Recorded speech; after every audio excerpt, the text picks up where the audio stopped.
مردم دیگه چون چاره‌ای ندارن، بازار که راکت هیچی فروش نیست. من حتی خودم فرضاً هر سال این موقع اقلاً 15 تومن جنس می‌خریدم، این سال هیچی نخریدم و هیچی فروشی ندارم. حتی روزی یه دونه هر کی میاد نگاه میکنه این چنده اون چنده. خداحافظ شما. گرانی کالاها و خدمات در آستانه سال نو ابعاد گسترده تری به خود گرفته است. روز 2 فروردین خبرگزاری حکومتی ایلینا به نقل از آمری رئیس شرکت ملی اتوبوسرانی کشور از افزایش 20% قیمت نرخ کرایه اتوبوس‌های برون شهری در ایام عید خبر داد. خبر افزایش قیمت بلیت مترو و اتوبوس‌های شهری نیز از ماه قبل اعلام شده بود که تا 150% افزایش خواهد یافت. افزایش هزینه حمل و نقل و دیگر خدمات خواه ناخواه تأثیر خود را بر قیمت مواد مصرفی گذاشت.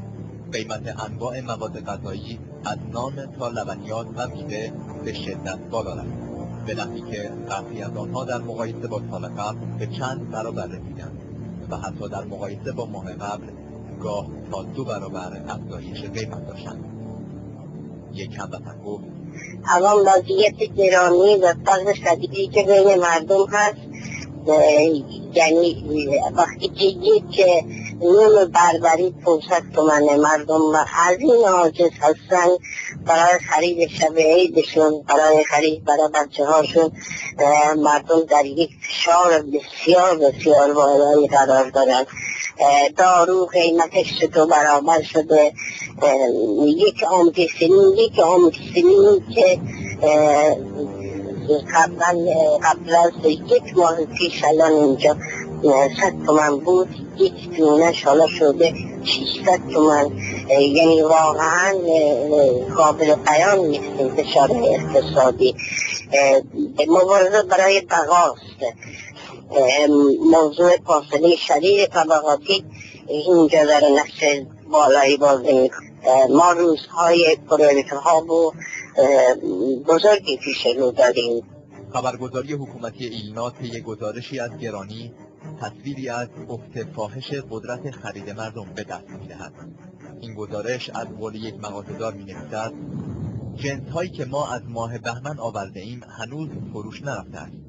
همیشه این وقت سال دنبال پر کردن دوباره مغازه بودیم، اما حالا مغازه خالی نشده، چه رسد به انبارهایمان.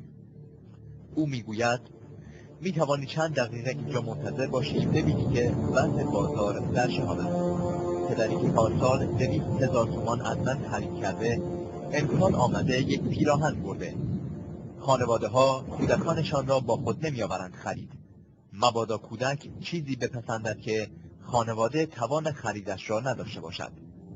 یک خانم خانه‌دار از تبریز در تماسی با سیمای آزادی گفت: بله اینجا خیلی گرون شده.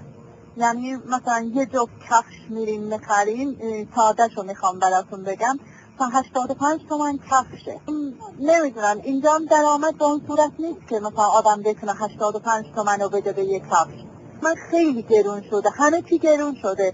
دیروز ببخشید من رفته بودم سوپر، بهم گفتن پرتقال هست، پرتقال میگیری؟ 1100 تومن بود. گفتم نه بذار چند روزی هم بگذره برای عید بگیریم. گفتن عید بیای 2500 تومنه کیلوش.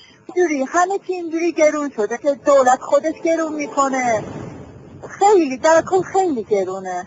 آدم نمیتونه مثلا یه حدی پول بذاره تو جیبش که بره مثلا یه خریدی بکنه. نه نسبت به سالهای قبل نیست. امسال نمیدونم وضع اکباره. در چنین وضعیتی حقوق بگیران هم با مشکل عدم پرداخت حقوق، عیدی و مزایایشان مواجه بودند.